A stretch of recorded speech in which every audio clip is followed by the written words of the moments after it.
আমি যখনই খুলনা আসতাম শেখ বেলাল ছুটে আসতো আমি কি বক্তব্য রাখবো তার একটা ব্রিফিং নেওয়ার জন্য। সন্ধ্যার আগেই ঢাকায় পৌঁছায় দেবে। বেলাল কি সুন্দর নাম তার মা বাপ তার রাখছে, একটা ব্ল্যাক ডায়মন্ড, খুলনার রত্ন, সাংবাদিক জগতের উজ্জ্বল জ্যোতিষ্ক। আল্লাহ তাআলা বেলালকে কিয়ামতের দিন হযরত বেলালের সাথী করে জান্নাতে রেখো। এই সাংবাদিকতার দাম আছে যে সাংবাদিকতা আল্লাহর কাজে লেগেছে, রসুলের কাজে লেগেছে, ইসলামের কাজে লেগেছে।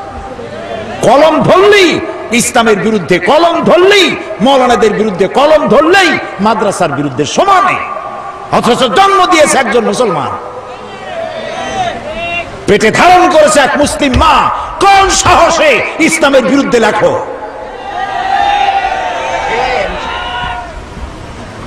প্রিয় ভাই সব, যে বুড়া মানুষটারে কবরে রাখলেন, ছাত্র জীবনে বিরোধিতা করল, শিক্ষক জীবনে, কবি জীবনে, সাহিত্যিক জীবনে, রাজনীতিতে যদি এসে থাকে, সে রাজনীতির ময়দানে এসেও ইসলামকে গালি দিয়েছে, আলেমদেরকে গালি দিয়েছে, সব দোষ আলেমদের মাথায় তুলেছে, মাদ্রাসা দায়ী করেছে, ধর্মনিরপেক্ষ মতবাদের আদর্শ নিয়ে চলেছে। ছাত্র জীবন, কৈশোর, যৌবন, বার্ধক্য, সারাটা জীবন ইসলামের সাথে বিরোধিতা করলো। আর মরে যাওয়ার পর 2-4 জন মৌলবী এসে কোরআন পড়লো, তারপরে কবরে থুইয়া বললে বিসমিল্লাহ আলা মিল্লাতে রাসূলিল্লাহ। এখন তুমি বলো, যেই মানুষটার জীবন যৌবন, তার বুদ্ধি বিবেচনা কোনোটাই আল্লাহর কাজে লাগলো না, রসুলের কাজে লাগলো না, জীবিত অবস্থায় মরা দেহ নিয়া রাসূলুল্লাহ কি করবে? আরে এই কথাগুলি বোঝা কঠিন না সহজ? এই মরা লাশ দিয়ে আল্লাহ কি করবেন? আহারে, ইন্নাল্লাহ আশতারা মিনাল মুমিনিনা আনফুসাহুম ওয়া আমওয়ালাহুম বিআন্না লাহুমুল জান্নাহ। আমি মুমিনের জান মাল খরিদ করে নিয়েছি, বিনিময়ে জান্নাত দিছি, সুবহানাল্লাহ, বেহেশত দিছি। এই জন্য জীবন যৌবন আল্লাহর উদ্দেশ্যে নিবেদিত যেই যুবক করতে পারে, ওই যুবকেরই দাম ইসলামের কাছে। যুবকদের ব্যাপারে আল্লাহর নবী বলেছেন, যুবকদের জন্য কিয়ামতের মাঠে আরশের ছায়া ছাড়া কোনো ছায়া যেদিন থাকবে না, 7 শ্রেণীর লোকদেরকে আল্লাহ রব্বুল আলামিন আরশের নিচে ছায়া দেবে। তার মধ্যে এক শ্রেণী হচ্ছে ওয়াশাবুন নাশা ফি ইবাদাতিল্লাহ। ওই সব যুবক যারা রাত জেগেছে আল্লাহর ইবাদতের মধ্য দিয়ে। সুবহানাল্লাহ বলেন না? রাত জেগে জেগে মদ খাওয়া নয়, রাত জেগে জেগে জুয়া খেলা নয়, রাত জেগে জেগে ব্লু ফিল্ম দেখা নয়, রাত জেগে জেগে কলেজে বিশ্ববিদ্যালয় ইসলামের কথা যারা বলে তাদেরকে পেটানোর জন্য নয়। মুসলমান হও। এইসব যুবকরা জায়গা পাবে কিয়ামতে কোন জায়গায়? আরশের নিচে। সুবহানাল্লাহ বলেন।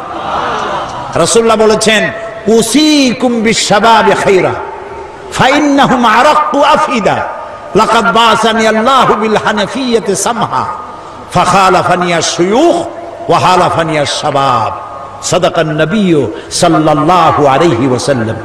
রাসূলুল্লাহ বলেছেন, উসিকুম বিশ-শাবাবি খায়রা, আমি তোমাদেরকে উপদেশ দিচ্ছি তোমরা যেন যুবকদের কল্যাণকামী হইও। কারণ যুবকেরা তাদের হৃদয় কোমল, আর আল্লাহ তাআলা আমাকে সত্য দিন প্রতিষ্ঠার জন্য উদারতার সহকারে আমাকে পাঠিয়েছেন। এই দিনকে প্রতিষ্ঠার জন্য আমাকে সহযোগিতা করেছে যুবকেরা, আর বিরোধিতা করেছে বুড়োরা। কে বলেছেন? আল্লাহ রাসূল। বিরোধিতা কারা করছে? বুড়োরা। আর সহযোগিতা করেছে যুবকেরা। সুবহানাল্লাহ বলবেন না? দেখেন না তাকায় মাহফিলের মধ্যে কারা বেশি? বুড়ো বেশি না যুবক বেশি? কারা বেশি? যুবক। আলহামদুলিল্লাহ বলো। শুধু খুলনায় নয়, সব জায়গায় যুবকদের ঢল নামে। আর এটাই হলো বামপন্থী ধর্মনিরপেক্ষবাদীদের কলজার জ্বালা। তাফসীরের মাহফিলের সাথে এজন্যই শত্রুতা। গত 5 বছর কি জ্বালান জ্বালাইছে আমারে। যেখানে গেছি সেইখানে হরতাল, যেখানে গিয়েছি সেখানে 144 ধারা। আল্লাহর রহমতে সরকার দিয়েছে 144 ধারা, জনগণ 288 বানাইতেছে সব জায়গায়। একটা মাহফিলও বন্ধ করতে পারেনি, আলহামদুলিল্লাহ। ওদের ধারণা কোরআন শুনলে সর্বনাশ। লা তাসমাউ লিহাযাল কোরআন, কোরআন শুনো না, ওয়ালগাউ ফি, কোরআন শুনবা না, আর কোরআন যেখানে আলোচনা হয় সেখানে ডিস্টার্ব করো, সন্ত্রাস করো, যাতে ভয়তে মানুষ না যায়, তাহলে তোমরা জিততে পারবা। এই যত বাধা দিছে লোক তত বেশি হয়েছে। সুবহানাল্লাহ বলো, আলহামদুলিল্লাহ বলো।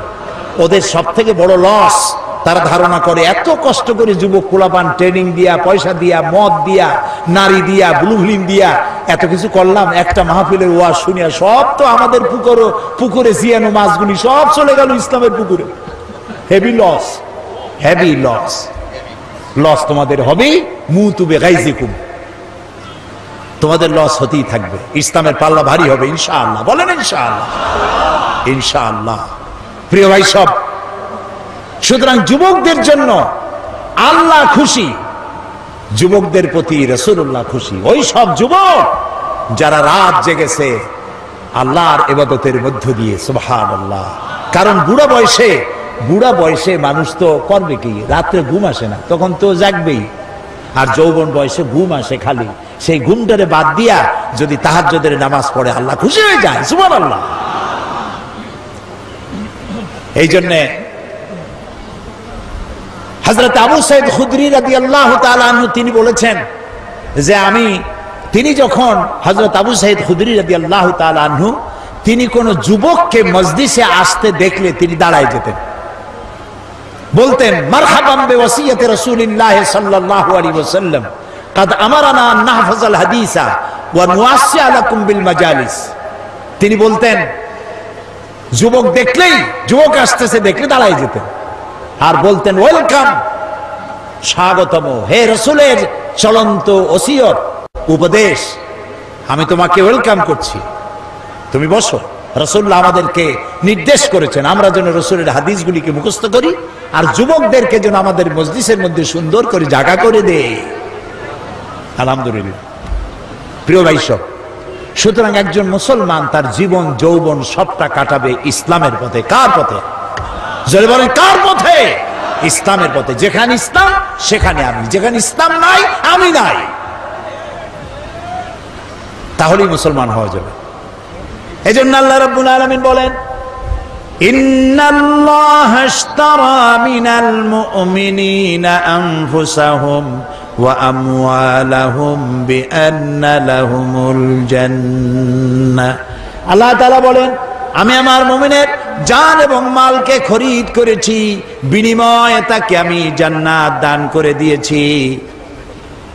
আল্লাহ তাআলা বলেন এরা হচ্ছে সেই সব মুমিন যারা আল্লাহর রাস্তায় লড়াই করে। আল্লাযীনা আমানু ইউকাতিলুনা ফি সাবিলিল্লাহ, যারা ঈমানদার তারা লড়াই করে আল্লাহর পথে। ওয়াল্লাযীনা কাফারু ইউকাতিলুনা ফি সাবিলিত তাগুত, আর যারা নাকি কাফের তারাই লড়াই করে মানুষের তৈরি করা আইন প্রতিষ্ঠার জন্য। কে বলতেছেন? কে বলতেছেন? সুতরাং সকলকে মনে রাখতে হবে, আর যারাই উপস্থিত হয়েছেন যিনি যাই করেন মনে রাখতে হবে ইসলামের বাইরে যা সব জাহালাত, অজ্ঞতা, মূর্খতা, সমাজতন্ত্র বলেন আর ধর্মনিরপেক্ষ মতবাদ বলেন, সব জাহালাত। ইসলাম হচ্ছে একমাত্র জীবন ব্যবস্থা, এবং এটাই প্রতিষ্ঠার জন্য আল্লাহ তাআলা বলেছেন যারা ঈমানদার তারা এটাকে প্রতিষ্ঠার জন্য লড়ে, আর যারা কাফের তারা মানুষের তৈরি করা মতবাদকে প্রতিষ্ঠার জন্য লড়াই করে। আল্লাহ তাআলা বলছেন এই রাস্তায় লড়াই করতে গিয়ে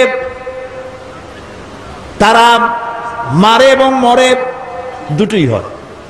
লড়াই করতে গেলে লড়াইয়ের ময়দানে খালি যে আমি বাইসে যাব আমি জিতবো তা হবে না, মরেও মারেও দুটোই হয়। ইসলামের এটা নাম রাখা হয়েছে জিহাদ, কিন্তু জিহাদটা এর পরিষ্কার স্পষ্ট ধারণা অনেকের কাছে নাই। কারণ হলো ওই যে ফার্সিতে একটা কথা আছে ওয়ালাকিন কালামদার কাফে দুশমনাস্ত, দুশমনের হাতে ছিল কলম, তারা মুসলমানদের ইতিহাসকে যেমন খুশি তেমন তারা বিকৃত করেছে। তারা জেহাদ শব্দটারে এমন সর্বনাশ করছে যে জেহাদ নাম শুনলেই মানুষের চোখের সামনে একটা ছবি ভেসে ওঠে, রক্তচক্ষু, দাড়ি, হাতে তরবারি, হিন্দু খ্রিস্টান যা পায় সমানে কচু কাটা করে, এর নাম জেহাদ। নাউজুবিল্লাহ, জোরে বলেন নাউজুবিল্লাহ। এর নাম জেহাদ নয়,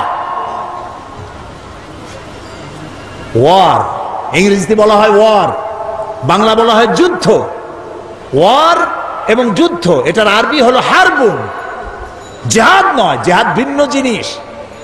জেহাদ শব্দের আবিধানিক অর্থ হচ্ছে, পারিভাষিক অর্থ হচ্ছে যে কোনো উদ্দেশ্যকে, পারিভাষিক অর্থ যে কোনো উদ্দেশ্যকে সফলতার শীর্ষে পৌঁছে দেওয়ার জন্য যে প্রাণান্ত প্রচেষ্টা করা হয়, ওই প্রচেষ্টাকে আরবিতে বলা হয়েছে জেহাদ। কোরআন এবং হাদিসে ওটাকেই বলা হয়েছে জেহাদ। তো একজন মুসলমানের মূল টার্গেট, গোল পয়েন্ট, সেন্টার পয়েন্ট, লক্ষ্য, উদ্দেশ্য একটাই, সেটা হলো আল্লাহর জমিনে আল্লাহর দ্বীন প্রতিষ্ঠা করা। এটাই লক্ষ্য, দ্বীন প্রতিষ্ঠা লক্ষ্য। এই প্রতিষ্ঠার জন্য বক্তৃতা করা জেহাদ, এটাকে প্রতিষ্ঠা করার জন্য আন্দোলন করা জেহাদ, এইটাকে প্রতিষ্ঠা করার জন্য বই লেখা জেহাদ, এটাকে প্রতিষ্ঠা করার জন্য পয়সা দেওয়া জেহাদ, এটাকে প্রতিষ্ঠা করার জন্য র্যালি করা, বিক্ষোভ করা, মিছিল করা, সমাবেশ করা, সব জেহাদের মধ্যে শামিল। সুবহানাল্লাহ বলো। জেহাদের নাম মারামারি কাটাকাটি নয়, এইটা বোঝে না বলে মুসলমানদেরকে বলা হচ্ছে সন্ত্রাসী, আলেমদেরকে বলা হচ্ছে সন্ত্রাসী, মাদ্রাসাগুলোকে বলা হচ্ছে সন্ত্রাসী, কওমি মাদ্রাসাগুলোকে সন্ত্রাসে বানাবার, আড্ডাখানা বলা হচ্ছে। নিশ্চয়ই নাউজুবিল্লাহ।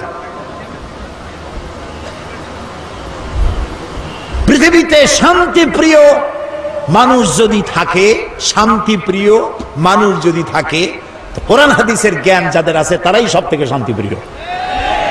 এ কথা কি অসত্য না সত্য? এই যে খুলনা একটা জেলখানা আছে না, দুইজনও কইলো আছে, আর সবাই বেশি জানেন না জেলখানা না। জবাব দেবেন তো পুরুষের মতো ঠাস ঠাস করে জবাব দেবেন।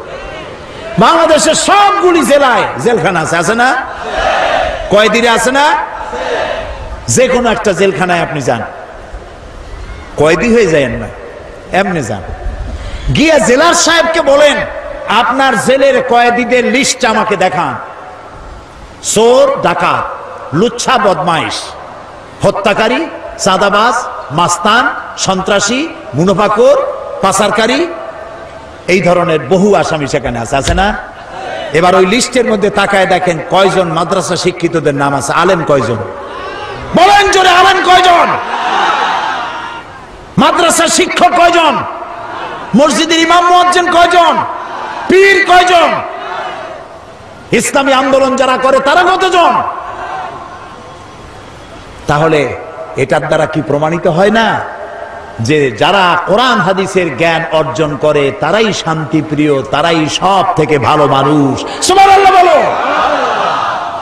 এই ভালো দিকে মানুষ যাতে আসতে না পারে সেই জন্য আমাদের দেশের বামরা, যাদের সবগুলি হলো আকাম, এই বামেরা পত্রপত্রিকার মাধ্যমে সন্ত্রাস সন্ত্রাস সব জায়গায়, মাদ্রাসায় সন্ত্রাস খুঁজে বেড়ায়, আর খুঁজে বেড়ায় বাংলা ভাই, ইংরেজি ভাই, উর্দু ভাই, সব হাবিজাবি কি এর কি, আর যত সন্ত্রাস এগুলি তারা বানিয়েছে।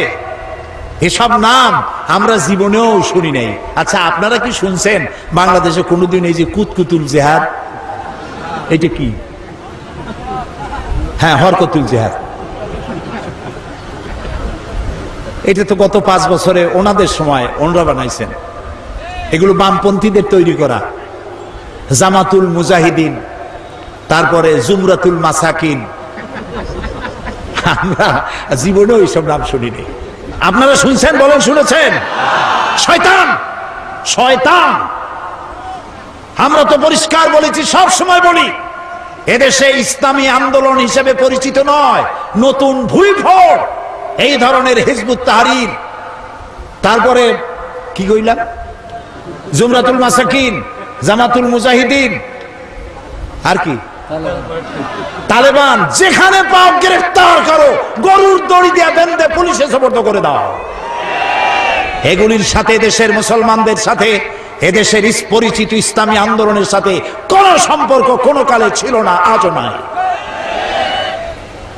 ইসলামের সাথে মুসলমানদের সাথে সন্ত্রাসের কোন সম্পর্ক অতীতেও ছিল না, বর্তমানেও নাই।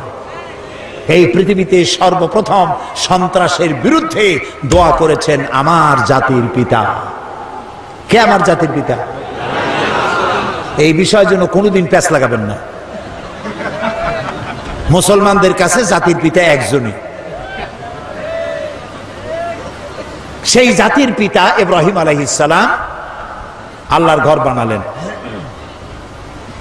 আল্লাহর ঘর নির্মাণ করার পর হযরত ইব্রাহিম আলাইহিস সালাম আর হযরত ইসমাঈল আলাইহিস সালাম বাপ বেটা দুজনে আল্লাহর দরবারে হাত তুলে দোয়া করলেন, রব্বি জাল হাযাল বালাদা আমিনান, আয় আল্লাহ তাআলা এই শহরকে নিরাপত্তার শহর বানায়া দাও। নিরাপত্তা হচ্ছে সন্ত্রাসের বিপরীত কথা। সন্ত্রাসের বিপরীত নিরাপত্তা, নিরাপত্তার বিপরীত সন্ত্রাস। হযরত ইব্রাহিম আলাইহিস সালামের এই দোয়া কবুল হয়েছিল নাকি হয় নাই? বলেন সবাই। মোটেও দেরি হয় নাই। আল্লাহ তাআলা বলেছেন, ওমান দাখালাহু কানা আমিনান, যেই প্রবেশ করবে এই হারামে আমি তাকেই নিরাপত্তা দেব। সুবহানাল্লাহ বলো। দেখছেন নিরাপত্তা কারে কয়? যাই দেখে এসে। বুশের তো কপালে নাই। নন মুসলিম এন্ট্রি স্ট্রিক্টলি প্রহিবিটেড। যাদের কপালে আছে তারা যাইতে পারে। লক্ষ লক্ষ মুসলমান নরনারী এক জায়গায় চলাফেরা, এক ঘর, এক বাইতুল্লাহ শরীফ তাওয়াফ করতেছে, নামাজ পড়তেছে, মুজদালিফায় রাত কাটাচ্ছে। লক্ষ লক্ষ পুরুষ আর নারী এরকম উন্মুক্ত আকাশের নিচে সুবহানাল্লাহ কইতে ইচ্ছে করে না? ১৫০০ বছরের ইতিহাস নাই যেখানে কোনো মেয়ে লোক লাঞ্ছিত হয়েছে। সুবহানাল্লাহ বলবেন না? আল্লাহ তাআলা কোরআন শরীফে বলেছেন, আওয়ালাম ইয়ারা আন্না জাআলনা হারামান আমিনান, তোমরা কি লক্ষ্য করো না যে এই হারামকে আমি কিভাবে নিরাপত্তার শহর বানাইছি? ওই সময় যখন তাম পৃথিবী জুড়ে ছিনতাই হয়, রাজধানী হয়, মানুষ হত্যা করা হয়, নারী ধর্ষণ করা হয়, আমার হারামের দিকে তাকিয়ে দেখো কি নিরাপত্তা আমি দিয়েছি এখানে। সুবহানাল্লাহ। এই নিরাপত্তা কেন হয়েছে? কোরআনের আইন সেখানে আছে। কিসের আইন আছে? কোরআনের আইন। তাও সবটা নাই, কিছু আছে। তারই বরকতে আল্লাহ রাব্বুল আলামিন এত সুন্দর নিরাপত্তার শহর বানাইছে। বুশের বেটা বুশ আমাদের কয় আমরা নাকি সন্ত্রাসী, বাংলাদেশের মানুষ নাকি সন্ত্রাসী। তা আমি ওই আমেরিকায় বক্তৃতা করেছি, লন্ডনে বক্তৃতা করছি, বক্তৃতা করতে বলছি, তোমরা যে আমাদের সন্ত্রাসী কও, তোমরা বেলা 4টার সময় মার্কেট বন্ধ করো কেন? ওরা আজগুবি কথা কয়। আমাদের সাইবুর রহমান সাহেব গেছেন ইউরোপিয়ান কমিউনিটির সাথে বৈঠক করতে, দাতা দেশগুলির সাথে কথাবার্তা, বাংলাদেশের জন্য টাকা আনার জন্য। তারা কয় যে টাকা দেব পরে, বাংলাদেশের মেয়ে লোকেরা বোরখা পরে কেন? এটা কথা হইল। উনিও ভালো জবাব দিছে, কয় যে বাংলাদেশের মেয়ে লোকেরা বোরখা পরে কেন, সেই কথার জবাব আমিও পরে দেব। তোমরা আগে কও, তোমাদের পাদ্রীরা গির্জায় লম্বা জামা গায়ে দিয়ে যায় কেন? তোমাদের পাদ্রীরা লম্বা জামা গায়ে দেয় যে কারণে, আমার দেশের মেয়েরা বোরকা পরে সেই কারণে। আসলে আমার দেশের মেয়েরা ওদের মতো মেয়েদের মতো ল্যাংটা হয় না কেন, এটা ওদের আফসোস। তোমরা আফসোস করে মরবে, আমার দেশের মেয়ে লোকেরা বোরকা পরবে, হিজাব পরবে, তোমরা তাকায় তাকায় দেখবে কোনোদিন ল্যাংটা হবে না জাতি। এরা, আমি বলি যে দেখো বেলা 4টার সময় ডিপার্টমেন্টাল স্টোরগুলি সব বন্ধ হয়, শুধু ইমার্জেন্সি ফার্মেসিগুলি খোলা থাকে, বাকি সব বন্ধ। বেলা 4টায় 5টায় সব বন্ধ। কবরস্থান, নিউ ইয়র্ক বলেন, লন্ডন শহর বলেন, সব বড় বড় শহর কবরস্থান সব বন্ধ, দোকানপাট খোলা নাই। তাই বললাম তোমরা যে আমাদের সন্ত্রাসী কও, চলো আমাদের দেশে। তোমরা বন্ধ রাখো কেন 4টার সময়, খোলা রাখো না কেন সন্ধ্যার পরে? কারণ সিকিউরিটি দিতে পারবে না, চুরি হবে, ডাকাতি হবে, খুনাখুনি হবে, মারামারি হবে, সিকিউরিটি দিতে পারবে না, সেই জন্য বন্ধ করে দাও। আমাদের সন্ত্রাসী কও শুধুমাত্র নরসিংদীর বাবুরহাটে যায় দেখো, বাবুরহাট বাংলাদেশের ম্যানচেস্টার, এক এক হাটবারের রাতে 1 কোটি না শত শত কোটি টাকার কাপড় চোপড় বিক্রি হয়, পুলিশও নাই, বিডিআর নাই। আমার দেশের যশোরে, এই যে যশোর উত্তরবঙ্গে কত বাজার আছে রাত 12টা 1টা পর্যন্ত হয়, আছে না? বহুত বাজার আছে, পুলিশের ভর্তা খাইতেও পুলিশ পাওয়া যাবে না। আমাদের দেশ এত ভালো, আলহামদুলিল্লাহ বলে। এই ভালো যাদের সহ্য হয় না, তারা এই দেশেই শুধু সন্ত্রাস খুঁজে বেড়ায়, মৌলবাদ খুঁজে বেড়ায়। তা তোমরা তোমাদের সন্ত্রাস আর মৌলবাদ খুঁজে বেড়াইতে থাকো, বাংলাদেশ তাদের নিজস্ব গতিতে চলবে ইনশাআল্লাহ, ইনশাআল্লাহ, ইনশাআল্লাহ, আলহামদুলিল্লাহ কর। প্রিয় ভাই সব, সেই জন্য আল্লাহ তাআলা বলছেন যে এই কোরআনের আইনকে প্রতিষ্ঠা করার জন্য লড়তে হবে। সে লড়াইয়ের অর্থ কি তাও বললাম। লড়াইয়ের অর্থ এই না যে আপনি কাটাকাটি আর গুনাগুনি করবেন।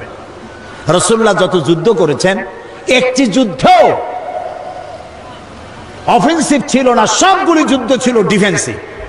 আক্রান্ত হয়েছেন, তিনি প্রতিরোধ করেছেন, সুবহানাল্লাহ বলে। তিনি আক্রমণ করেছেন, আক্রমণকারী হয়ে যুদ্ধ করেছেন, এরকম নাই। আল্লাহ রাব্বুল আলামিন বলেন, আমি আমার মুমিনের জান এবং মালকে খরিদ করে নিয়েছি, বিনিময়ে তাদেরকে জান্নাত দেব। এই যে এটা হলো আমার ওয়াদা। ওয়াদান আলাইহি হাক্কান ফিত তাওরাতি ওয়াল ইনজিল ওয়াল কুরআন। এই ওয়াদা আমি ইতিপূর্বে তাওরাতে করেছি, ইনজিলে করেছি, আর এই কোরআনেও একই ওয়াদা করলাম। সুবহানাল্লাহ। ওয়াদা কার? আল্লাহ রাব্বুল আলামিন এবার বলেন, ওয়ামান আউফা বিআহদিহি মিনাল্লাহ। আর আল্লাহর চাইতে ওয়াদা পূরণকারী কে বেশি হতে পারে? আল্লাহর চাইতে ওয়াদা কেউ পূরণ করতে পারে? কেউ পারে না। আল্লাহ তাআলা বলছেন, দেখো, ফাস্তাবশিরু বিবাইকুমুল্লাযী বায়াতুম বিহ। এবার আল্লাহর এই অঙ্গীকারের সাথে, আল্লাহর সাথে এই চুক্তি তোমরা যদি কেউ করতে পেরে থাকো, তাহলে এবার আনন্দ করতে পারো। আমরা কি চুক্তি করতে পারলাম? বোঝেন নাই কথা। আমার জান, আমার মাল কে কিনে নিয়ে গেছেন? বিনিময় কি দিছেন? আজ থেকে ওয়াদা করলাম, আমার জান, আমার মাল আল্লাহর রেজামন্দি ছাড়া, আল্লাহর খুশি রাজি ছাড়া, অন্য আল্লাহর অমতে, আল্লাহর অরাজিতে, আল্লাহর না খুশিতে আমার জান মাল খরচ করব না। এই ওয়াদা করতে রাজি আছেন? কারা কারা রাজি? হাত উঁচু করে দেখান। আলহামদুলিল্লাহ বলেন, আলহামদুলিল্লাহ বলেন। এই ওয়াদা যারা করতে পারলেন, আল্লাহ তাআলা তাদের জন্য বলছেন, ফাস্তাবশিরু, এখন আনন্দ করো। সুবহানাল্লাহ। এই যে চুক্তি করতে পারলা, এই জন্য আনন্দ করো। ওয়া যালিকা হুয়াল ফাউজুল আযীম। আর এটাই হলো চূড়ান্ত সাকসেস, বিরাট কামিয়াবি, চরম সফলতা। সুবহানাল্লাহ। আল্লাহ যদি কয় এটাই হলো চূড়ান্ত সফলতা, আর কোন সফলতার দরকার আছে? এই মোমেন কারা হবে? সেই মোমেনদের 8টি গুণ লাগবে, 8টি কোয়ালিটি লাগবে, 8টি শর্ত লাগবে। কয়টা শর্ত? সে 8টি শর্তের কথা আগামীকাল বলবো ইনশাআল্লাহ। যে 8টি শর্ত পুরো করতে পারলে জান্নাত ওয়াজিব হয়ে যাবে। সুবহানাল্লাহ। এখন মুনাজাত হবে। মুনাজাতের জন্য দাঁড়ানো ভাইয়েরা বসেন। ওই যে দাঁড়ানো আছেন, যেখানে যিনি দাঁড়াইছেন বসেন, মুনাজাতে শরীক হন। মুনাজাত, দাঁড়ানো ভাইরা সবাই বসুন, মুনাজাতে শরীক হন। আমি তো বসতে কইলাম, হাঁটতে তো বলি নাই। মুনাজাতের কথা শুনলে যারা হাঁটে, আমি তাদের সম্পর্কে খুব চিন্তায় পড়ে যাই। চিন্তায় পড়ি এই কারণে, এখানে যেমন ক্যামেরা আছে, আল্লাহর ফেরেশতাদের হাতে ক্যামেরা থাকতে পারে না? তো মুনাজাতের আহ্বান করা হলো, তখন অ্যাবাউট টার্ন যারা করলেন, ফেরেশতার ক্যামেরায় কিভাবে উঠবেন তারা? নাউজুবিল্লাহ কর। আল্লাহ রহম করুক, কন আমিন। প্রিয় ভাই সব, আগামীকাল সকাল কয়টায়? সকাল 9টায় এই মাঠে মহিলাদের উদ্দেশ্যে আলোচনা হবে, আলাদা মাহফিল, শুধু মহিলাদের জন্য। আলহামদুলিল্লাহ কর। সবাই আপনারা আপনাদের স্ত্রী, আপনার বোন, আপনার মা, আপনার মেয়ে সবাইকে পাঠিয়ে দেবেন। বাচ্চাগুলা, ছোট্ট ছোট্ট বাচ্চাগুলা আপনারা কোলে নিয়ে বাইরে বাইরে হাঁটবেন। এখানে পর্দা করে দেওয়া হবে, পর্দার ভেতরে মায়েরা বোনেরা বসে শুনবেন। আর আপনার একটা রিহার্সাল হোক যে এই বাচ্চাটি নিয়ে মায়ে কত কষ্ট করে, তারও একটা অনুভূতি হবে। একটা মা যদি ভালো হয়, একটা সংসার ভালো হয়ে যায়। আলহামদুলিল্লাহ বলেন। আমি প্রথমে আগামীকাল আল্লাহ যদি বাঁচায় রাখেন, প্রথমে মহিলাদের প্রশ্নের জবাব দেব, লিখিত প্রশ্নের জবাব দেব, তারপরে তাদের আলোচনা করব। মেয়েদের অনেক কথা জানার আছে যা কারো কাছে জানতে পারে না, বলতেও পারে না, লোকও পায় না, এই জন্য তাদের প্রশ্নের জবাব দেওয়া হবে প্রথমে, তারপরে আলোচনা হবে। প্রশ্নগুলো আপনি সহযোগিতা করেন, আপনার স্ত্রীর যা জানা দরকার আপনি সাহায্য করতে পারেন, লিখিত আকারে প্রশ্ন নিয়ে আসবেন এখানে মহিলাদের জন্য। আগামীকাল সকাল 9টায়, দেরি করবেন না মোটেই, একদম 9টায় প্রোগ্রাম শুরু হয়ে যাবে ইনশাআল্লাহ। বলেন ইনশাআল্লাহ। এই যে সেদিন সাতক্ষীরায় প্রোগ্রাম করলাম, মহিলাদের প্রোগ্রাম, 100-র উপরে বাস আসছিল মহিলাদের বহন করে নিয়ে এসে। যখন মহিলাদের ছেড়ে দেওয়া হয়েছে, গোটা শহর বোরখার শহর হয়ে গেছে। যশোরও তাই হয়েছে, যশোরেও আলহামদুলিল্লাহ। মা বোনদেরকে সম্মান দিতে হবে, তারা সম্মানের পাত্রী, তারা শুনতে পারেন না, এই জন্য তাদেরকে বিশেষভাবে শোনাতে হবে। আল্লাহ যেন তৌফিক দেন, বলেন আমিন। এরপরে এখানে বুক স্টল, বই মেলা হয়েছে, বহু বই এখানে এসেছে আলহামদুলিল্লাহ। বলে আমাদের কেনার অভ্যাস খুব কম, আল্লাহর রাস্তে পাইতে পাইতে সর্বনাশ হয়ে গেছে। একটু কিনেন, কাজে লাগবে। এই যে কোরআন শরীফের কথা আমি বললাম, আপনি যদি কোরআন শরীফ নিজে কিনে পড়তেন তাহলে আপনি প্রত্যেকটা কথার জবাব দিতে পারতেন সাথে সাথে। সেই জন্য কোরআন শরীফের যে তাফসীরটা পড়লে কোরআন শরীফ বোঝার জন্য সব থেকে বেশি সহজ, ওইটার নাম তাফহিমুল কোরআন। বলেন তো নাম কি? মুখস্থ হয়ে যাক, জোরে কর, নাম কি? তাফহিমুল কোরআন। 19 খণ্ডে সমাপ্ত, মাত্র 1000 টাকা হাদিয়া। যদি পারেন পুরোটা কেনেন, না পারেন অর্ধেক কেনেন, না পারেন তার অর্ধেক কেনেন, না পারেন এক কপি কেনেন, তাও কেনেন, পড়া শুরু করে দেন। কোরআন বোঝা মুমিনের সব থেকে বড় কাজ। আর আল কোরআন একাডেমি লন্ডন, তারা কোরআন শরীফের সহজ সরল বাংলা অনুবাদ বের করেছে। এত সুন্দর অনুবাদ বাংলাদেশে আর আছে বলে আমার জানা নাই। এক পাশে আরবি টেক্সট, আর একদিকে বাংলা অনুবাদ, চমৎকার বাংলা অনুবাদ। আপনি কোথাও আটকে যাবেন না। 750 পৃষ্ঠার এত বড় একখানা কিতাব, মাত্র 100 টাকা হাদিয়া। আল কোরআন একাডেমি লন্ডন, তারা শুধুমাত্র প্রচারের জন্য এটা করেছে, এটা তারা লাভের জন্য করে নাই। আপনারা নিয়ে যাবেন। সেই সাথে আরো অনেক বই আসছে, বিশেষ করে কোরআন শরীফের তাফসীরে পর্যন্ত আমার যেগুলি বেরিয়েছে 4 খণ্ড বেরিয়েছে। এখানে যেটা এসছে তাফসীরে সাইদি সূরা লোকমান, সূরা লোকমানের মাত্র 2টা রুকু তাফসীর করেছিলাম চট্টগ্রামে 5 দিন। 2 রুকুর তাফসীর শুনে অর্ধ শত হিন্দু, খ্রিস্টান, বৌদ্ধ মঞ্চে এসে মুসলমান হয়ে গিয়েছিল। এটা হলো হযরত লোকমান হাকিমের তার নসিহত, যেগুলি আল্লাহ পছন্দ করে কোরআনে উঠাই দিয়েছেন। সুবহানাল্লাহ। এটিও এখানে আসছে তাফসীর সাইদি সূরা লোকমান। এছাড়া আরো অনেক বইপত্র আছে, এত নাম আমি বলে পারবো না। আপনারা ওখান থেকে যাওয়ার সময় প্রত্যেকে বই কিনে নিয়ে যাবেন। আর এই যে বিশাল আয়োজন তাফসীর কোরআন মাহফিলের সমাজ কল্যাণ পরিষদকে আপনারা কিছু সহযোগিতা সাহায্য করবেন। তাদের বোধহয় ড্রাম, টিন আর কি কি জানি আছে, আগামীকাল পকেটে করে পয়সা নিয়ে আসবেন তাদের দেওয়ার জন্য। আল্লাহ তৌফিক দান করুন, আমরা বলি আমিন। আপনারা নিজেরাও বই কিনবেন যাওয়ার সময়, আর আপনাদের স্ত্রীদের কাছে, মেয়ে লোকদের কাছে টাকা দিবেন, তারা যেন দেখে দেখে পছন্দ অনুযায়ী বইপত্র কিনে নিয়ে যেতে পারে। আল্লাহ তৌফিক দিক, বলেন আমিন। এখন মোনাজাত হবে, মোনাজাতের পরে আজান হবে, আজানের পরে বা জামাত এশার নামাজ পড়ে বাড়ি যাবেন। কালকেও এশার জন্য উজু নিয়ে টিয়ে টাইট হয়ে বসবেন, এশার জামাত আদায় করে তারপরে যাবেন। আল্লাহ তৌফিক দিক, কোন আমি ওয়াজ শুনে কি হবে যদি জামাতে নামাজ না পড়লাম? আল্লাহ সকলকে তৌফিক দিন, আল্লাহুম্মা আমিন। রব্বানা যালামনা আনফুসানা ওয়া ইন লাম তাগফির লানা ওয়া তারহামনা লানাকুনান্না মিনাল খাসিরিন। হায় আল্লাহ তাআলা, হাজার হাজার মুসলমান নরনারী দীর্ঘক্ষণ তোমার দ্বীনের কথা শুনেছি, কোরআনের কথা শুনেছি। আল্লাহ মেহেরবানি করে জিন্দেগীর গুনাহ আমাদের মাফ করে দাও। আমাদের মা বাপ মুরব্বী যারা কবরে শুয়ে আছেন, আল্লাহ তাআলা কবরগুলিকে জান্নাতের টুকরায় পরিণত করে দাও। রব্বির হামহুমা কামা রব্বায়ানি সগীরা, রব্বির হামহুমা কামা রব্বায়ানি সগীরা।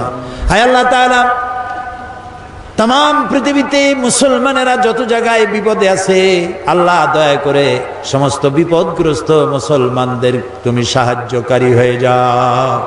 আয় আল্লাহ তাআলা, এই কোরআনের মাহফিলের আয়োজন যারা করেছেন আর শোনার জন্য যারা এসেছেন, হে আল্লাহ তাআলা কোরআন পড়ার, কোরআন বোঝার, কোরআন অনুযায়ী জীবন গড়ার তৌফিক আমাদেরকে দান করে দাও।